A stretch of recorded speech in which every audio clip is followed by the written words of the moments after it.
Hello guys, మనకి competitive life స్టైల్లో ఎక్కువగా ప్రాబ్లమ్స్ ఎమోషనలీ డిస్టర్బ్ అవుతుందన్నమాట. డి అని చెప్తాము. S is the stress, anxiety, depression, insomnia అంటే నిద్ర బాగా వచ్చేదన్నమాట. ఇట్లా విషయాలకి ఖండితంగా మనం top of the vertex of the head, దానికి వచ్చేసి cerebral cortex of the brain అని చెప్తాము. అక్కడ వచ్చేసి మనకు ఎక్కువగా ఒక పెద్ద చక్ర ఉన్నది, వైలెట్ కలర్ది. దాని క్రౌన్ చక్ర చెప్తాము, సహస్రార చక్ర, which is connecting to the haven అంటే ఒక కాస్మిక్ ఎనర్జీ ఎంటర్ అవుతుంది top of the vertex.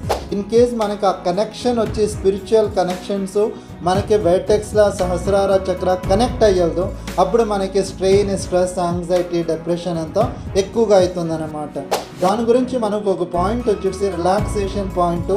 Just ఒక టాప్ ఎట్లా మీ చెయ్యి తీసుకొని పోయిట్స్ సెంటర్ ఆఫ్ ది హెడ్లో ఇండెక్స్ ఫింగర్ ప్రెషర్ ఇవ్వండి, third and fourth, fifth finger ఉది స్కైకి వచ్చేసి కనెక్ట్ అంటే అది కనెక్షన్ ఉండాలన్నమాట, యాంటీనా మాదిరిగా. Just that receiving the cosmic energy. మళ్ళీ ఇది సహస్రార చక్రాకి మనము ఇండెక్స్ ఫింగర్ మూలాంతర యాక్టివేట్ చేస్తాము. అప్పుడు ఒక ప్రెషర్ వచ్చేసి ఒక 1 minute మ్యాక్సిమం మీరు ఇస్తే కన్నా గ్రాడ్యువలీ మీకు ఎక్కువగా ఫీల్ అవుతుంది లోపల, ఇంకా హాయ్ నాకు ఎక్కువ ఒక రిలాక్సేషన్ అట్లా అనిపిస్తుంది అనమాట.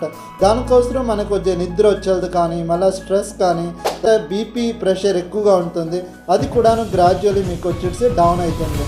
మళ్ళీ మనం చేసుకునేటప్పుడు we feel healthy and relax. But every day stress ఎక్కువగా ఉండే వర్కింగ్ కమ్యూనిటీ పీపుల్కి ఒక ప్రెషర్ ఇస్తే కన్నా గ్రాడ్యువలీ వాళ్ళకి స్ట్రెస్ ఫ్రీగా ఉంటుందన్నమాట. Thank you.